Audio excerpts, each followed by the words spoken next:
While everyone knows that a handgun is an important option in an officer's arsenal, few understand the effort involved in safely operating and maintaining that weapon. Civilians can be misled by police dramas and movies that carelessly depict the cavalier use of firearms. Let's go over to the South Metro Public Safety Training Facility, where Officer Aaron White will set the record straight in this latest segment of How's It Work?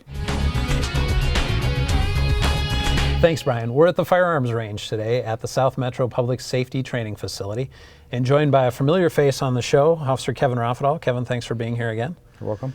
We've asked you to introduce some equipment to viewers in the past. We're going to do that again today and talk about maybe one of the most common standard things people think of when they think of a police officer, and that's our standard firearm. Can you give us a little introduction to the sidearm, if you will, that police officers are carrying at the department? Sure. First thing I'll do is I'm going to demonstrate for you that it's an empty firearm. Sure. And safety is always important. We keep the firearm pointed in a safe direction at all times. And this gun is unloaded here, as you can see. This is a Glock Model 22, and all of our officers carry either Model 22 or Model 23. They're given their choice. It's fit to their hand based on the grip size and their own desire and what works best for them. And issued by the department? Some departments, the officers buy their gun. This department's provided the gun for them. Sure. How do we choose something like the Glock 22 in this case?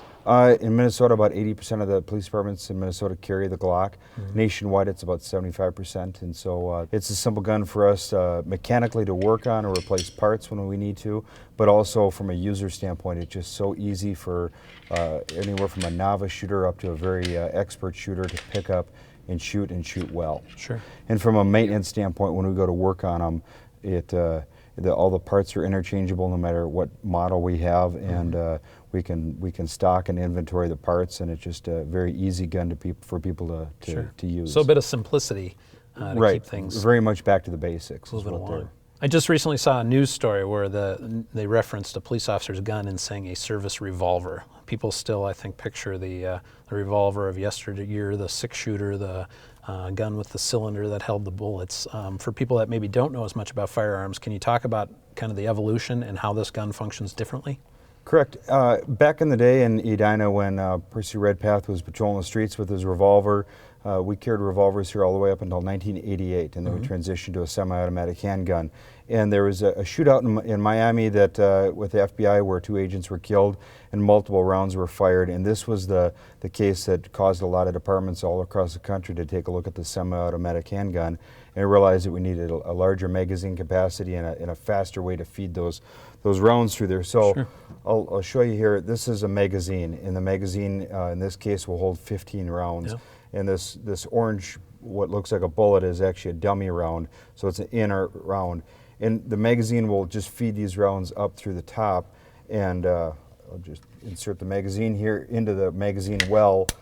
It just clicks into there, and the bullet will come up and feed up into the chamber. Sure. And it just cycles the rounds through much quicker. And when you need a new magazine, you eject the magazine and then insert a new magazine in there. Can you cycle a round or two through there and just demonstrate for the camera kind of how that functions? So this is the slide mechanism. So we just release the slide forward.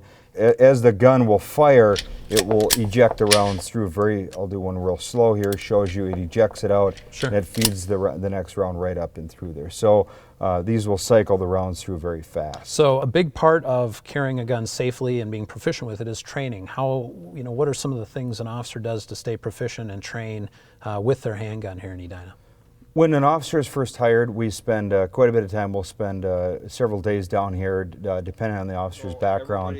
During that initial hire, we'll spend time at the range, and then each officer spends quarterly, they come down and qualify. And within that 1 to 2 hour block of time, there'll be a qualification. We'll always have something new that we teach them, him or her. And so we'll try to institute something new into the block of instruction.